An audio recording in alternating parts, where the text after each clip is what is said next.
আসসালামু আলাইকুম রহমতুল্লাহি বারাকাতু। একটা ছোট ঘটনা বলি। একবার রাসূলুল্লাহ সাল্লাল্লাহু আলাইহি ওয়াসাল্লাম মদিনার এক বাগানের পাশ দিয়ে হেঁটে যাচ্ছিলেন। সাথে কিছু সাহাবীও ছিলেন।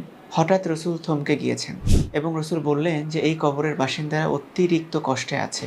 কিন্তু আশ্চর্যের ব্যাপার হচ্ছে তারা খুব সামান্য কারণে কষ্ট পাচ্ছে।" তখন সাহাবীরা জিজ্ঞেস করলেন যে, "কি এমন কারণে তারা এত বেশি কষ্ট পাচ্ছে?"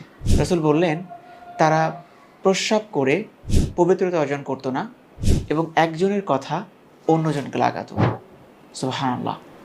এটা খুব সূক্ষ্ম একটা ব্যাপার এবং আমরা এটাতে অলসতা অথবা মজার ছলে আমরা এই দুটি কাজ করে থাকি।